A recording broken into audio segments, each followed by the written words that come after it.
नमस्कार दोस्तों, आइए जानते हैं कब है धनतेरस। धनतेरस में पूजा में क्या खरीदें। धनतेरस का पर्व 29 अक्टूबर मंगलवार को ही मनाया जाएगा। यह दीपावली महापर्व का प्रथम दिन है। यह दिन विशेष रूप से सुख संपत्ति तथा समृद्धि के लिए देवी देवता भगवान धन्वंतरी, माँ लक्ष्मी और कुबेर की पूजा अर्चना के लिए बहुत ही शुभ माना जाता है। और ज्योतिषों की माने तो इस बार धनतेरस पर कई दुर्लभ संयोग भी बन रहे हैं जो इस पर्व को और भी खास बना देंगे। यह संयोग शुभ कार्यों के लिए अत्यधिक लाभकारी माने जाएंगे, खासकर संपत्ति और वाहन खरीदने के लिए। आइए जानते हैं धनतेरस पर एक विशेष त्रिपुष्कर योग बन रहा है जो दुर्लभ माना जाता है। त्रिपुष्कर योग के कारण इस दिन जो भी कार्य किया जाएगा उसका तिगुना फल मिलेगा। यह योग शुभ कार्यों के लिए अत्यंत लाभकारी है, विशेषकर घर, वाहन और सोने चांदी के आभूषणों की खरीदारी के लिए। इस योग के दौरान की गई पूजा अर्चना खरीदारी से मां लक्ष्मी की विशेष कृपा प्राप्त होती है। इसके साथ ही इस दिन मंगल का भी विशेष संयोग रहेगा। मंगलवार को पड़ने वाला धनतेरस अपने आप में शुभ और शक्तिशाली माना जाता है। इस संयोग के कारण इस दिन की जाने वाली खरीदारी और पूजा से व्यापार और करियर में उन्नति प्राप्त होगी।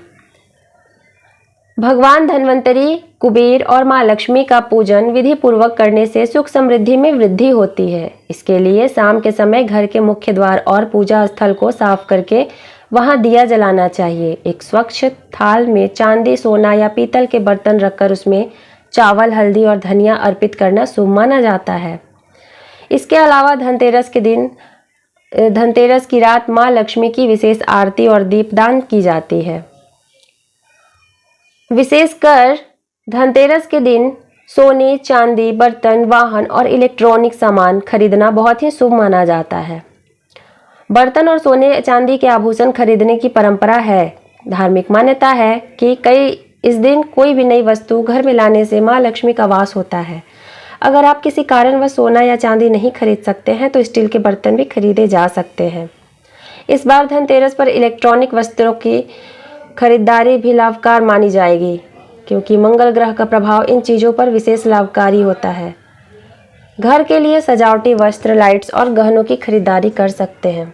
यह दिवाली की सजावट में भी काफ़ी उपयोगी होंगे। धनतेरस के दिन ये काम करने से बचें। जैसे कुछ कार्यों से बचने की सलाह दी जाती है। इस दिन घर में टूटे फूटे से संबंधित कोई भी काम नहीं करना चाहिए, जैसे नल, दरवाजा या अन्य मरम्मत कार्य। इसके अलावा इस दिन उधार देने और लेने से भी बचना चाहिए। धनतेरस का पर्व इस वर्ष अत्यंत शुभ संयोगों के साथ आया है। ऐसे में इस दिन शुभ काम और खरीदारी की जाए तो माँ लक्ष्मी की कृपा हम सब पर बनी रहेगी।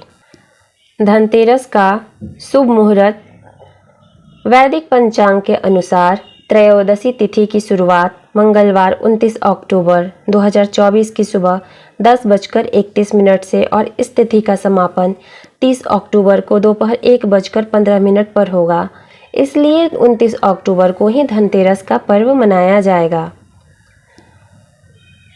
पूजा मुहूर्त वैदिक पंचांग के अनुसार धनतेरस के दिन पूजा का शुभ मुहूर्त 29 अक्टूबर की शाम 6:31 से शुरू होगा और 8:13 पर समाप्त होगा।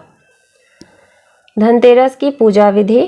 धनतेरस के दिन शाम के समय कुबेर देव और माता लक्ष्मी की तस्वीर या मूर्ति स्थापित करें। उसके बाद धन्वंतरी देव, माता लक्ष्मी और कुबेर देवता के सामने घी का दीपक जलाएं। दीपक जलाने के बाद उन्हें फल और फूल चढ़ाएं। फिर माता लक्ष्मी और कुबेर देव को प्रिय भोग लगाएं और इस मंत्र का जाप करें, ओम ह्रीम कुबेराय नमः। आखिरी में आरती करें। इस प्रकार धनतेरस की पूजा समाप्त होती है। आप सभी को धनतेरस की हार्दिक शुभकामनाएं।